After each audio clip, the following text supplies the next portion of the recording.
Okay, welcome everyone. My name is Dr. Marian Diaz. I'm the director of Wisdom Way Center for Spirituality, and we're here launching a series on spirituality and justice, where we're really raising up the voices of people who really try to integrate spirituality and justice issues and really live it with their lives and in the way that they care for themselves and other people in the world. So we're really excited to have with us tonight, this evening, Ashe von Steenwyk. And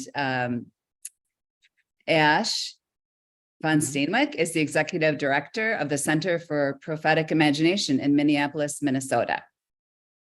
Ashe, who is formerly writing under the name Mark, is the author of A Wolf at the Gate, unKingdom, and That Holy Anarchist, and a contributor to a number of other edited tomes. Ashe has been published in Sojourners, G's Magazine, JesusRadicals.com, Leadership Magazine, the Mennonite, and the Mennonite World Review. Her work has been featured in the Minneapolis Star Tribute, the Boston Globe, and on CNN.com. I think it's so cool that Ashe also was the former co-producer of the Iconocast and interviewed Cornel West, James Cone, just amazing people, Bill Ayers, among many others. And happily for us these days, Ashe is on the other side of the virtual microphone. Ashe has a BS in ministry from the University of Northwestern, an M.Div from Bethel Theological Seminary, and is a certified spiritual director from the University of St. Catherine's, and another CSJ connection there. And Ashe is currently working on her doctoral dissertation at United Theological Seminary. So just really want to welcome Ashe. I'm so grateful and just honored, joyful to have this time together. It's good to be here. Yeah, really excited. So I don't know, do you have somewhere like you want to start us off today? I really want this to go in a direction that you'd like to take it. Oh, just listening to kind of read off my spiel. It's kind of always fascinating because, I came out as trans like a couple of years ago. And so the way I relate to all those things has shifted. So that's where my brain is at right now. Yeah. About in what ways, like, I feel like my spirituality and approach to politics and stuff and justice is the same, and how it's subtly shifted over the years. So I don't know. I could talk a little bit about some of that, I guess. I don't know. That would be great. That would be great. Because you almost going through a shift like this in your life, you have to reframe that narrative, right? And everything shifts about you. Yeah. Yeah. And even before that, I think, so I don't remember if in that thing, for about 10 to 15 years, I pastored kind of a hybrid of a Catholic worker community and a Mennonite congregation. It was called the Mennonite Worker. Okay. And part of why I'm bringing that up is, I think then, even though I had a very more of a warm sort of connection with the Spirit, I think, was approaching my spirituality as trying to live up to some stuff. So it was kind of at my most activistic phase. I was trying to be as much like Jesus as possible, but there's a healthy way to do that, and there's a way where you kind of push yourself because you're trying to conform to something. And so it's fascinating to me that I had to learn how, at a certain point, as I approached burnout, I realized that I need to be grounded the way Jesus was and is grounded, not just try to do the stuff that Jesus did. And so by turning away from just trying to conform to some sort of ideal in my spirituality, that actually freed me up to realize, hey, there's other things that I'm doing that are performative, that I'm trying to conform to, including my assigned gender, things like that. And so really throughout that whole process, discernment became an increasingly important spiritual practice and posture for me. Like, how do you know, where do you look to to find that sort of dynamic source of transformation? Like, do you just try to live up to some stuff? You just try to make the best decisions, or is there something deep down inside of us that we need to attend to? Right. So for me, it was that, and that once you do that, it opens up all kinds of doors. So Yes. my life kind of started changing dramatically when I started paying attention to that deep. Yes. Yeah. Yeah. I love that, because even our vision statement is moving people from deep, a space of deep inner listening to courageous action on behalf of a better world. And that's precisely what you did for yourself and for so many people then and now, but now in such a different way, because I just see for people that I work with, it's the more we realize this paradox, the more we do it for ourselves, the more we have the capacity, I think, to do for others. Yeah. Yeah. Wow. So, I've done a lot, and also I have a background in higher ed and graduate theology, and done a lot with discernment. Can you say more about what the discernment was like for you as that part of your spiritual journey? Yeah. And I'm going to try to be concise because my dissertation work is on like a socio-spiritual model of discernment. So Okay. discernment is kind of like, I can nerd out pretty heavily. No, we can go there. Yeah, but for me, I think part of it, I remember one time in a spiritual direction class, we were talking about the different ways that different parts of our inner life that we can attend to in order to discern the movement of the Spirit. And someone brought up like, well, what about anger? And the general sense of the class is like, God doesn't ever work through anger. I'm like, what? I don't even know what to do with a statement like that. And kind of enough people in the room agreed that we just moved on. Yeah. And I think, and I bring that up because it's often like, to me, the opportunity to be a part of some new thing that the Spirit's doing in the world, at least for me, has come from either really being honest about my deepest longings, deep parts, but then also paying attention to dissonance and frustration, because there's usually something in there that's trying to be worked out. And so when that initial shift of moving more towards, a type of contemplative approach in my spirituality was always there, but I realized I needed to really go in on this, was after, I was approaching burnout.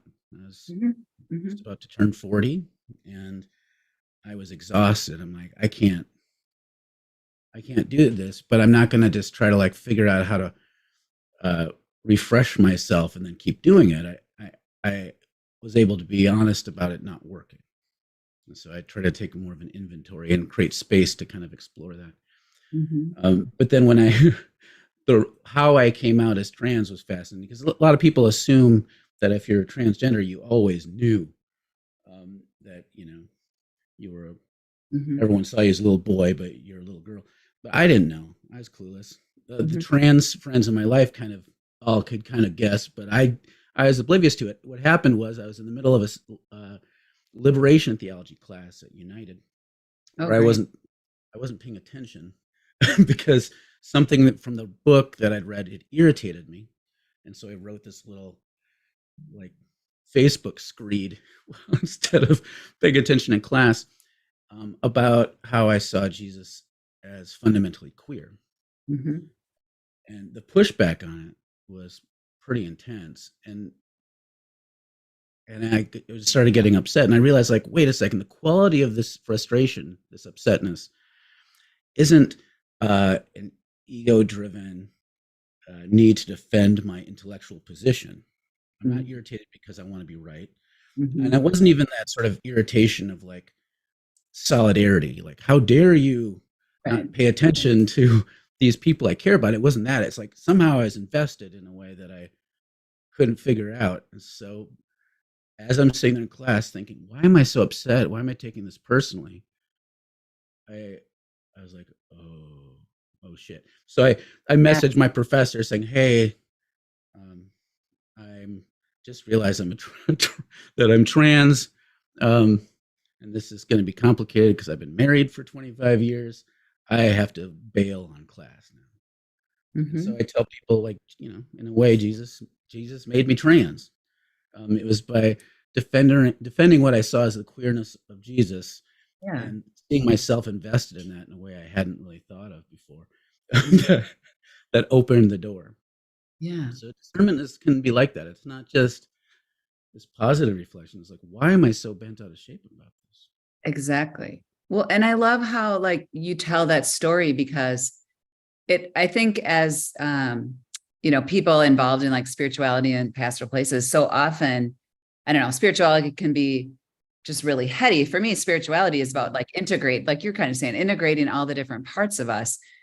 And so it's almost like you came into knowing, like some part of you knew, and it sort of maybe like came out in this post, but then you had to step back and be like, wait. And then when you tied it all together, when you integrated all those different ways of knowing, the sensations, what you wrote, and you're like, no, this makes logical sense, right? My argument actually makes sense. And I am like, so, right, you were tying it together, but then there is, like you said, this oh shit moment of like, oh, okay, yeah, now my life is different. Like that's like it's an illumination of some, yeah. That's what makes discernment terrifying. Yes. To me, it's almost, discernment is a subversive practice, because otherwise you're basing your life off of scripts, like the social scripts, and that's all about usually some form of conformity. Yeah. But like paying attention to parts of you that are dissonant or deviant from the social scripts, which to me is at the heart of spirituality and how I think about it, is just profoundly consequential. Right. If you start saying, oh, I fundamentally in my being am like at odds with this assumed thing in my society or in my community, and I either have to like suppress myself and be like really sad about it, or I can let her rip. And then if I do that, then who knows what's going to happen. Yeah. But I think like for me, as someone who was raised Catholic and is marginally Catholic, more Christian, I would say at this point, there's this great line from Irenaeus of Lyon, which is, the glory of God is the human person fully alive. Right. And so I'm always looking for myself and my own expert, how do I be the most and best like Marian that God wants me to be? Or how, and you're uncovering that for yourself, Ashe, and you're living into that. But it is horrifying. Like those moments are scary. And I sometimes think about that even in terms of Jesus in the scriptures, like the time that Jesus spent away reflecting, taking his own sort of downtime and retreat time and avoiding burnout or whatever in the ways that Jesus did that. And just having some also moments of awareness like that of like, oh, right. Like the garden of like, okay, what's coming? Yeah. And Jesus wasn't that enthusiastic all the time about it. Like it's not, you don't have to love, it wasn't a slam dunk, because he, depending on your Christology, I suppose, but to me, I'm like, I don't think he had any clue where it was all going to go. He had some hopes, but it's a pretty huge price to pay to live your authentic self. Yeah. I mean, you figure out maybe the night before they really, really are after me. It's scary. It's scary. But it is a sense in which you spiritually, and I love that you're also a spiritual director and offer like spiritual direction and group spiritual companioning. It's often a way in which I think sometimes spiritually about Jesus' connection to God, and how like that connection, even for us, has to be our safest space, is our connection to ourselves, right? You can't hide anything. That's where we have to like trust ourselves enough to really open up about those things that we might not want to see. And it's challenging. Yeah. How did you grow into the experience of being a spiritual director? Well, after that burnout thing, and I realized there's a longer story to it. But one of the things I did was, and I have mixed feelings about it, but I joined up with one of these groups that does kinds of rites of passage work in the desert, which I kind of appreciate, but there's a lot of appropriating of indigenous things that happen with these groups that are predominantly white. But I did this thing where it involved 10 days, basically in the wilderness, in the desert canyon.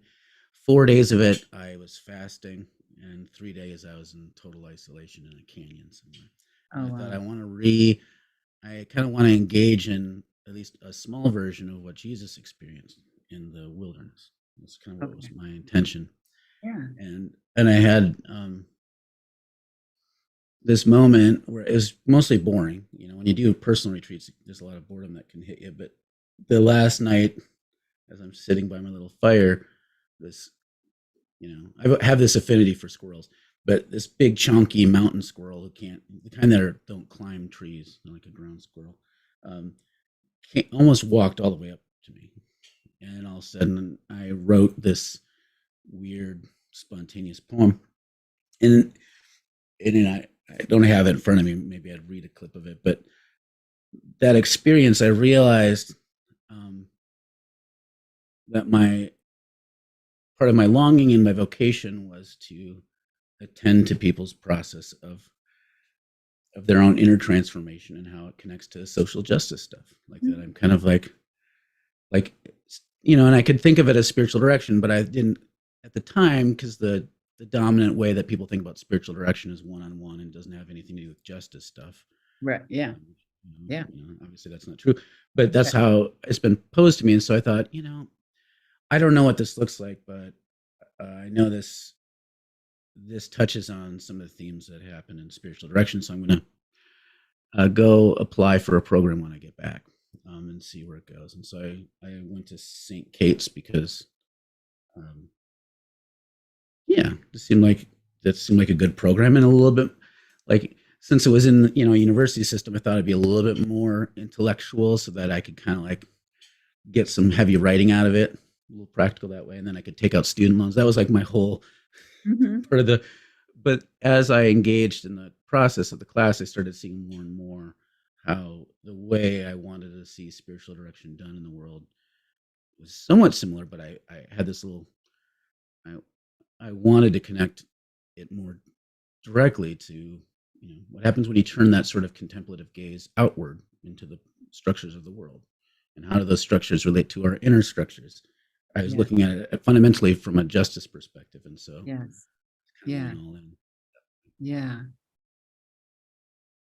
Wow, that's really powerful.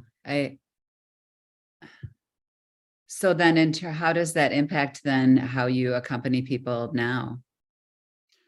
I remember at my intake meeting, sitting with the professor who was in charge of the program at the time.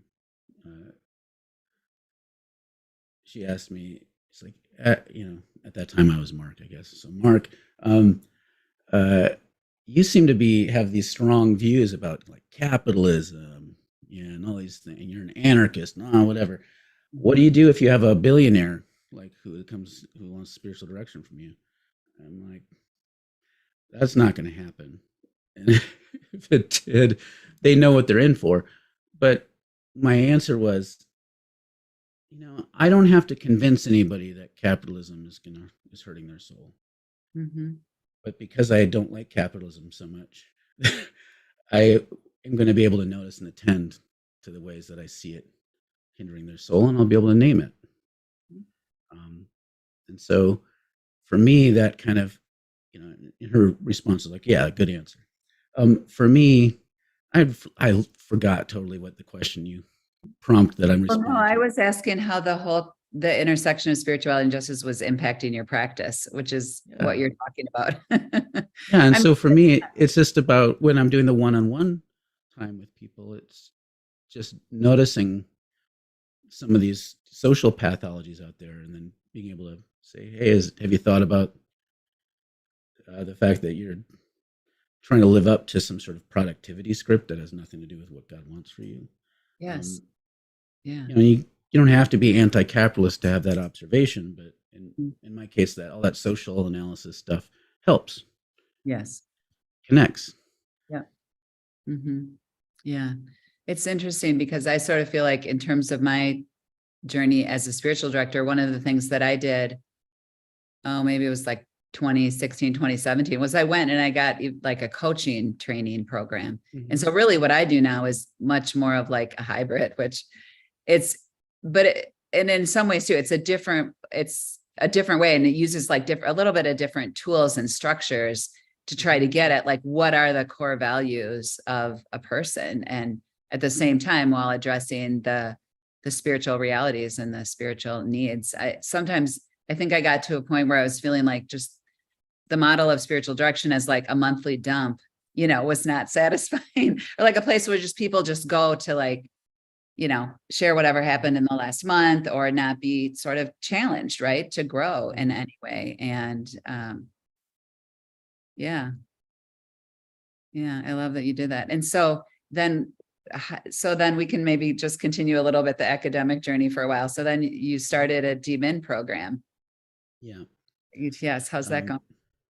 It's going okay. I mean, it's, when you're middle-aged and, transitioning takes up a lot of time. A lot of people don't realize what's involved. It's like a major medical situation for a lot of transitions. Yeah. And I've got a kid. I'm recently divorced. It's a lot of things going on in my life. Yeah. Which make doing a dissertation hard. Even, I have PhD friends who look down on doctors of ministry because it seems less beefy, but it's still a lot. And, the big difference is you're supposed to have this background of work in the field before you do a DMin PhD. It can be just about the paper, but all the time consumption of that has been challenging. But for me, the reason I'm doing it, even though it's horribly inconvenient in my life, is to create space to really research deeply into how do we approach discernment in a way that's liberationist and is fundamentally inseparable from like social issues. So it's not just that I feel centered and grounded so then I can show up more for the activist work. It's that if I notice within myself some of the contours of white supremacy, there's an invitation to change my relationship with white supremacy, both in my interior life, but then necessarily how I relate to it externally with others. So there's in that kind of inquiry, both an invitation to dig deeper and look at my interior life in the presence of God, but then also show up to challenge systems of oppression. And both of those are discernment postures. So like, I want to really ground that. So it gets really complicated when you start thinking about like, wait a second, if we're baked in, if our way of seeing ourselves in the world is shaped profoundly by social systems in the social script, how do we even know that there's something wrong? Like, how do we start discerning between self-deception and truth? Because a lot of the scholars that I've been looking at, like coming from Foucault and Judith Butler, will say we don't internalize oppression. All those oppressive systems shape us as we're growing up. So we can't even think of our sense of self apart from these systems of power. And so the place for resistance becomes very, very small. And to me, this is where I like to tell people that I'm 99% deterministic. We're kind of screwed because we're baked in pretty heavily into the system, but the entirety of my faith lives in the 1%, because I believe the Spirit moves, opening up new possibilities. And it just so happens we live in a society that likes to tell us we have lots of choices, but it's a myth. But attending to the movement of the Spirit becomes not just important for our own spiritual life, but a political necessity. Because how else are we going to begin to discern that things could be different? Not in a utopian, like what would the best society look like? I'll write it down. And then how do I make my society look like that? That's not a very discerning posture. Doesn't work that way. It doesn't work that way. So this discernment, like, what does it mean for a group of people to discern together, how to change their relationship with these different myths and systems? Yeah. That's where my research is kind of digging into, and that's where my work is looking. And I can see it. Of course, I see a lot of that right now around gender, the way it's going in society, my own interior experience, and then just me knowing how to do makeup well. Somehow it has become an act of resistance to people. Yeah. That's the most hate I have gotten for some reason, is people upset about my makeup. That's just horribly stupid. Yeah, I'm like, I think it's just they thought I would suck at it, and they're all offended somehow. Like, seriously, it's not that important to most people. And like, going back to what you're saying though about the discernment, when you were speaking earlier, you were talking about sort of what I'll say like this, the spiritual energy of like repressing emotions. And that happens a lot around gender and sexuality and all of these issues.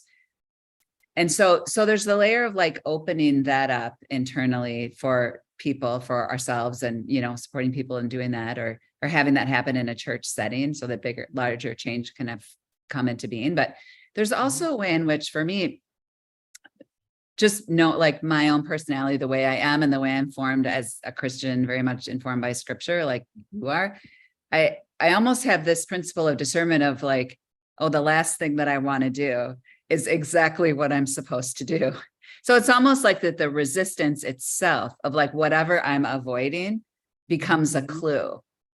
And they're like, they can be, the bigger like, oh shit moments that you had, but there's also like the literal, like little smaller ones, right? Of like, oh yeah, oh shit, I have to do that. Like, I really don't want to do it. And it could be sort of petty, but then there are the bigger things. And if you're living into love in the spirit, like denying it, there's sort of no point, because it might not go away. It probably won't go away. Yeah. And it's amazing then how we understand the nature of Christianity becomes like, this is where beliefs kind of start really filtering in, because a lot of people have this assumption that there's a hierarchy of power and authority in the universe, and that God is tip top supreme hierarch, and then emperors and kings, and then the peasants stumble up. So we have this framework of and then within that sort of obedient structure, like we think of Christianity as predominantly about obedience, and all of a sudden you have this interior experience that pushes against some sort of norm. Like Christians have been, as a broad group, which I know there's a bunch of different kinds of Christian, have been not very kind to me since coming out, because I'm a deviant, right? But to me, that's where the spirit moves. The spirit's kind of a trickster. The spirit stirs deviant kind of thoughts, maybe not like gross bad ones, but it's like saying, this is not who you are.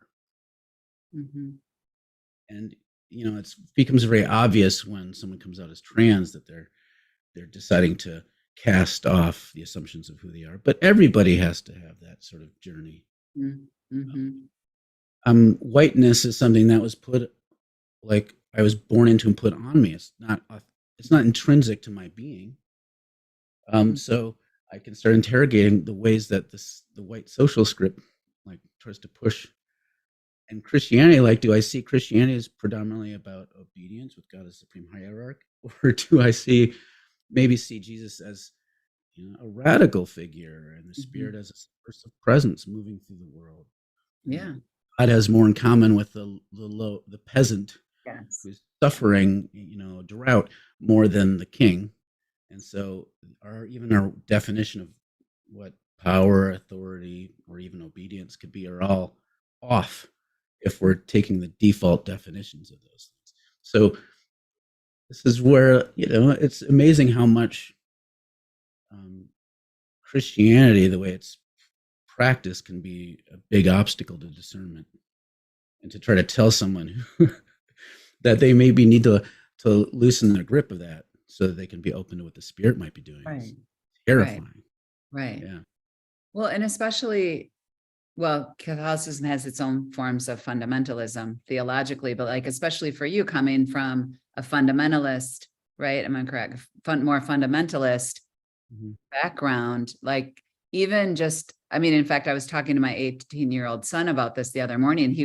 He was raised Catholic, but doesn't really practice anymore, and relating to a friend, and he was like not understanding. And I was like, Miguel David, she's a fundamentalist. Like, you won't be able to argue like her out of the loop of the interpretive approach that this friend is taking. And so how, like, you obviously came to a point too, where you were really even just questioning theologically, or how did that happen for you, that you even broke out of sort of that fundamentalist, more literalist interpretation of scripture? Or was that not really something that played in to your faith at an early age? This is where it's kind of, it's funny because I came up among fundamentalist Christians, but then charismatic fundamentalist Christians. So they, at least on paper, take seriously the idea of the Spirit as a provocateur, so long as it doesn't challenge anything that we know is absolute, right? So there's parameters put on it. But I've always, they said, well, pay attention to that stuff, and I did. And my formative, like, mystical experience, which I was at a fundamentalist Bible camp when I was 14, and the last evening of the week, they did this bonfire where people were supposed to come up and give testimonies about what the Lord had been doing in their life. And I remember being very jaded about it and sitting there on the edge of the clearing where the bonfire was, being really crabby about like what people were sharing. I was just, an emotional 14-year-old crabby person. Like, was one of those. And as I sat there, I felt just surrounded by darkness all of a sudden. Not like a bad darkness, it's kind of like, like this fullness. And I felt the words, "You are the suffering of the world," or "You are the brokenness of the world." It wasn't like literal words.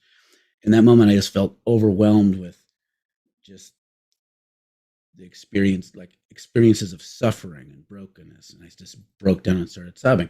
And the camp counselor that I had thought I was, weeping because of feeling bad about my sins. So he came and led me through, the prayer to accept Jesus as my personal Lord and Savior. But I knew in the moment, like, that's not what was happening. Something shifted in me. Something happened to me. And I felt like there was a seed. Somehow it's like the seed that was planted almost not quite forced me, but moved me down this direction of, Lord, I'm always going to be looking and seeing who is suffering the most in any situation. And that's going to make me start asking why.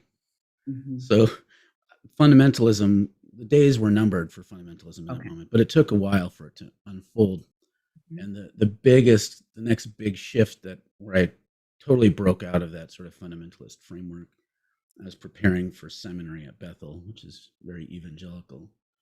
And I didn't know how to pay for it. So I was going to become an Air Force chaplain.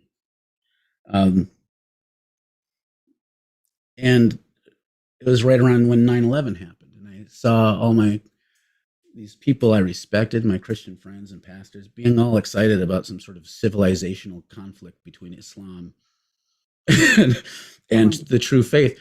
And I'm like, this is gross. Yeah. And so I felt really disconcerted. I didn't know what to do. And I thought, I'll just whip out my favorite book of the Bible, Luke, and read that.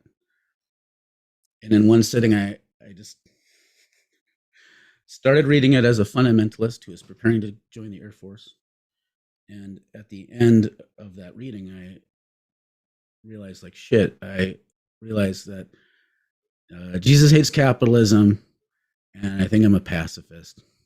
I don't know what to do now. And so that was kind of this other breaking. And so I don't think like the Spirit came in and superseded my will or anything, but there was definitely an opening, a big opening with a big sign saying, you don't have to do that. You can go this other direction. Yeah. In those moments, I've kind of said, okay, because what's the point of all this if I'm not going to go deeper into fullness of life and an experience of the truth about how the world actually is? And so I think it's just kind of been my MO, feeling these moments of conflict and tension, and then feeling drawn into the pain of it enough to deviate from what I'm supposed to be doing. Yeah. And so, this got me into trouble lots of times. From what you're supposed to be doing, right? Yeah. From what you're supposed, because what you're choosing is choosing freedom. You're choosing liberty. I mean, but in the moment, it just, yeah. Yeah. Well, and then, you're surrounded by people like in all those situations where I zigged when the social script said I should zag, you'd think, well, these other people who are committed to this Jesus-y stuff, who gather weekly, at least in part because they believe the Spirit is trying to make all things new. Like, you'd think there'd be some support in surrounding you, but usually the most pushback I've received in any of these times was with the people who in church that I loved, which is just really sad to me. That I think Christianity, the different Christian institutions and forms of Christian thought have often been like the biggest deterrents to liberation and freedom. And it's a bummer. I mean, it shouldn't be a surprise to any of us. It's kind of an old play, but like, it's discouraging in the thick of it when somebody has this experience, this spiritual experience where they realize how to become more themselves and move more deeply into their vocation. And then all of a sudden they get kind of slapped because the people around them are looking at using Christianity as some way of maintaining control. And there's a lot of that goes on. Exactly. Control out of fear and their own I think too, it's also, just realizing that God is beyond whatever religions, language. Like, I love how, I think I heard at one point when you were talking about the interpretation of Genesis and that whole piece. And it's interesting. Because even the Hebrew language itself is inherently gendered. So nouns are either masculine or feminine. So that the language itself doesn't have a neuter or neutral noun to even have the capacity to express that. So it's like, it's always interesting to me, and like my studies back are like how language controls us, right? And so spiritual journey, like I love how much of your spiritual journey is, going into yourself bodily, going into your emotions, really tapping into the sense of the Spirit, because that's where you get beyond whatever those scripts and words, right, are, and how they define ways of being. Yeah. Wow. So how has becoming trans feminine been for you, like the last year? I know you've kind of spoken about it more in some of your YouTube videos, so really invite people to check out your YouTube channel and your website, but I don't know, is there anything more recent going on for you that you'd like to share about?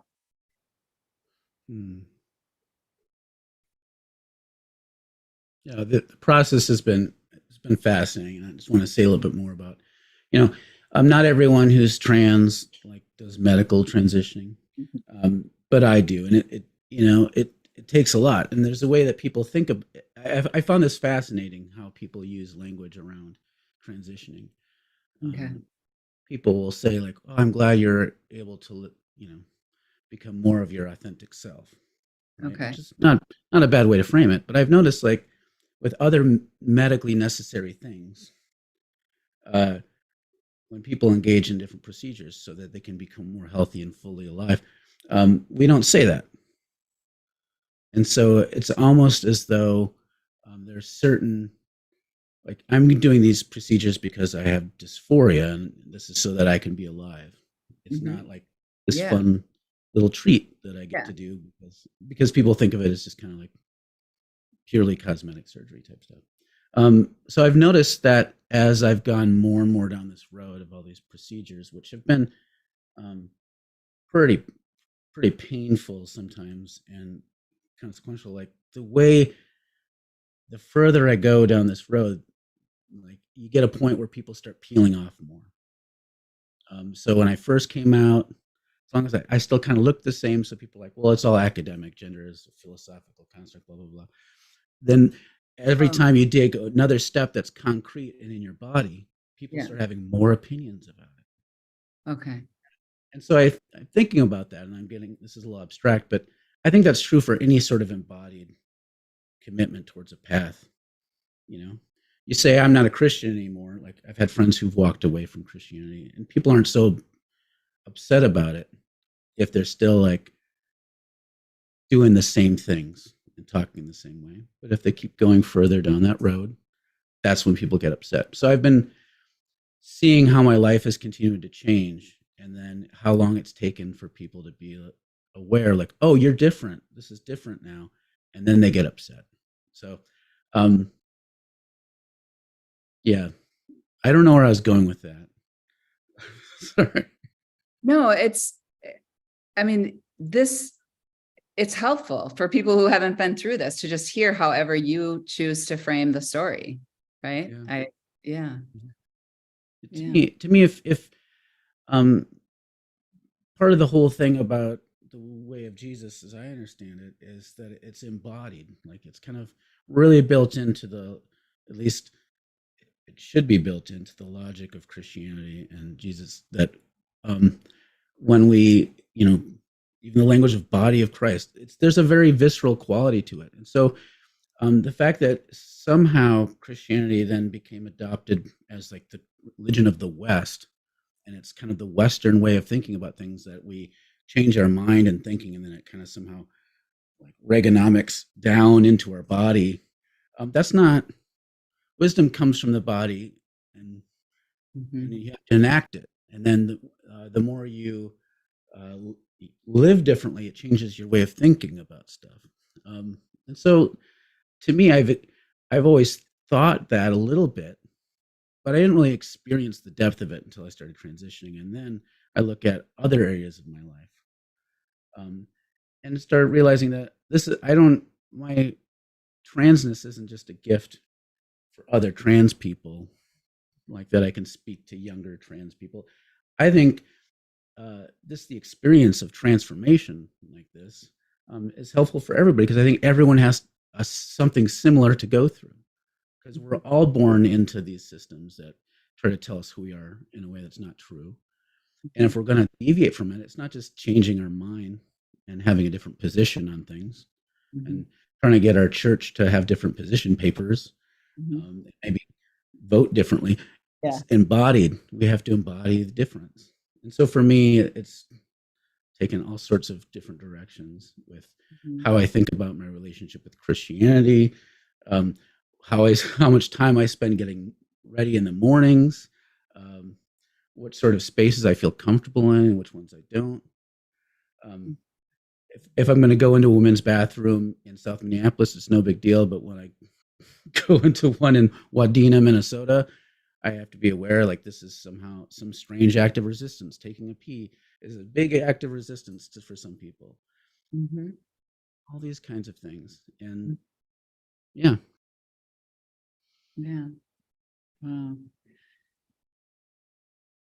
Wow, so powerful. I was also really interested in some of what you had shared in terms of the work that you were doing with your voice, and kind of that. Would you be willing to kind of share where you are with that, or maybe a little bit about that process in terms of the transition you converge? It's interesting too, even the language transition / conversion, right? Conversion to, yeah. And my voice has been kind of one of the most difficult parts. Okay. Partly because I've always been told I have a really nice voice, and it's not I like this voice, but it's dysphoric because My speaking voice is a little lower, and then my singing voice is very low. And and one of the things I love doing the most is karaoke. So what do? Well, there are surgeries to change your vocal cords, but it's always like a gamble. Are you going to be able to sing it all afterwards? Mm. If you go through it, you after the surgery, you can't speak for a month, and then you have to slowly train your voice, and it's a lot. Or you can do training to start talking higher and like pitch your voice up and talk like this. And I can do this, I can talk higher, but I have a psychological block to it because I don't know I can't discern what my voice like should sound like. I'm kind of stuck into this way of thinking, like this is my voice. It's the most natural thing. I'm going to keep doing it. But then we stop and realize, like, even the way that people speak, it's fascinating. Trans men, people. So if you take hormones and you're assigned female at birth and you want to transition to being in a masculine presentation, testosterone will actually thicken your vocal cords. Oh. But estrogen, the other direction, doesn't work. It doesn't thin your vocal cords. So I'm stuck with this. But the fascinating thing about different trans men is often their body wants them to start speaking lower, but they're habituated into speaking in a certain register. So they stay in that part of the register. Little boys grow up being told that like a big man voice is better than a little squeaky voice. So right. Men kind of like will push their voice down a little bit. It's like posturing. So even in those little things, it's not just biological. My voice, I have a very wide range. And so the only way I can actually change my voice, speaking higher, is by just practicing and allowing myself to, but it'll still be my voice because it's not, it's still my register. Just me telling me how I want my voice to go. But it's been very difficult because my voice lives inside of me in a way that's not just a presentation. There's so much psychology tied up in it. And so, for me, the way I've been trying to engage it has been with singing karaoke. So I will sometimes sing higher songs in my register. And I've gotten to a point where people don't realize I'm a trans woman until then. I like to be like, I'm going to trick them all now. And then I'll sing something really low. And they're like, what? Change it up. What happened?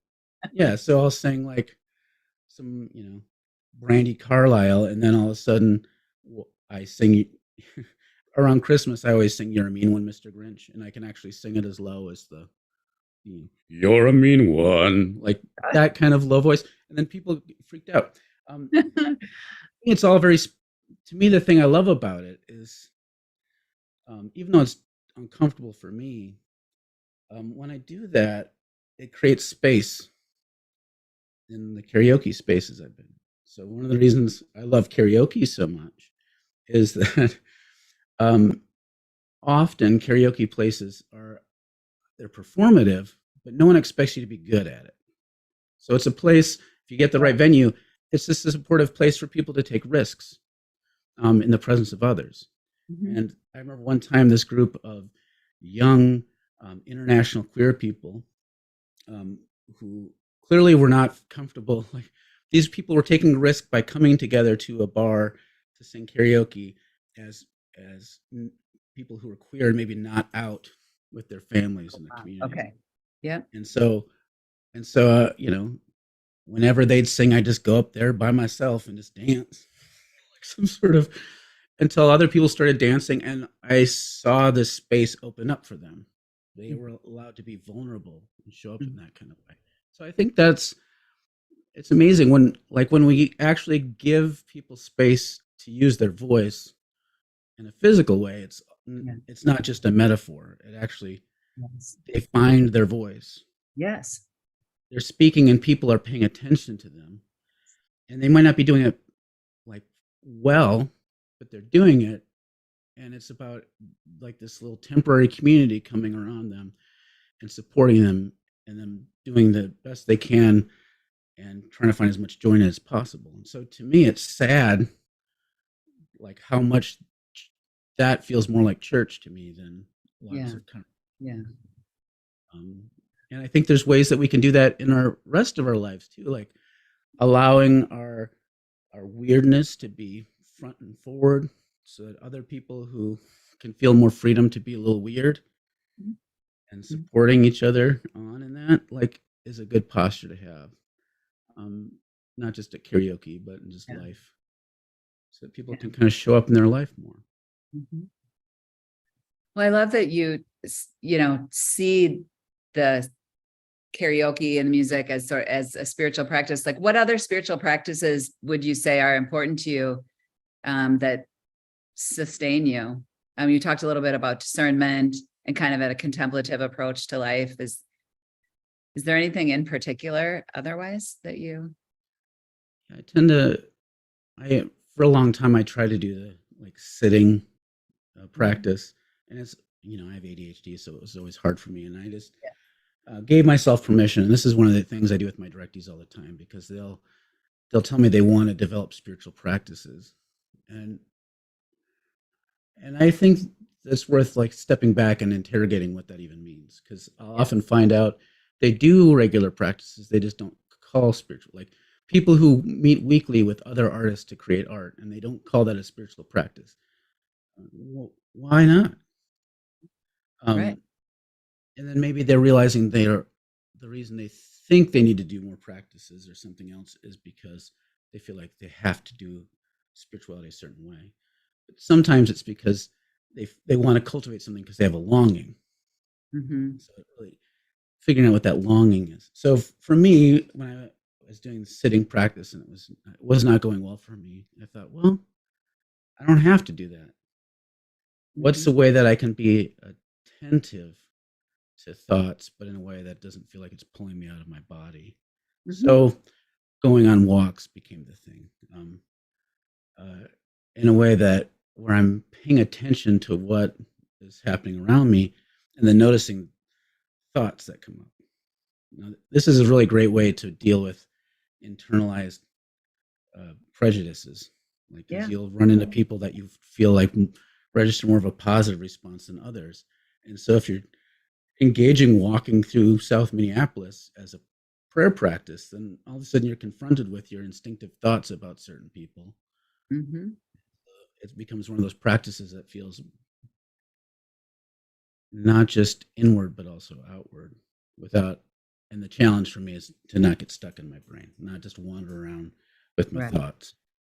um, but even just the physicality of moving my body, because being enculturated into a society uh, that tends to like want people to be cut off from their bodies, and there's ways that Christianity does that, and there's ways that that is particularly um, pushed onto feminine people.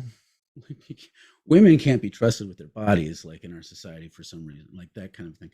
Yeah. So walking and being embodied that way and noticing what comes up has been a very helpful and powerful experience. It's become scarier for me as a trans Yeah. woman, Yeah. um, but Uh, I have a dog that comes with me, and Okay. he's That's not scary, but he looks scary to people. So my team would be on me if I didn't ask, about your dog. Will you share mhm. about your dog a little bit? Yeah, so my partner and I adopted a dog like less than a couple weeks ago, and we Oh, good. decided, and so like so we're a couple, lesbians in the city, like who have this boy dog. Like, what are we going to name him? We decided to name him Oberon because Oberon is the king of the fairies. So there's like a queering kind of thing happening there. But he's a rescue mutt, and so there's all sorts of speculations as to what he is. Yeah. We think he is husky, in part because of his light blue eyes, and a little German Shepherd and boxer. But we're going to do one of those tests to find out what his Mhm. mix is, because he has some little behaviors that we're trying to figure out. So, Okay. because he's Okay. a rescue dog. So, Right. but he's a very powerful and stout. He's a year and a half. He's very cute, um, and he looks like the sort of dog that you don't want to bite you. So that's good for when I'm walking. But he Okay. Good. He loves strangers. He'll like treat them with more love than he treats me most of the time. So he's a very kindly dog. Very friendly. Okay. Yeah. Well, good. So I mean, yeah, it's the spiritual walking itself, though, is also an act of resistance, right? And you're sort of navigating the streets of Minneapolis or whatever, wherever you're walking.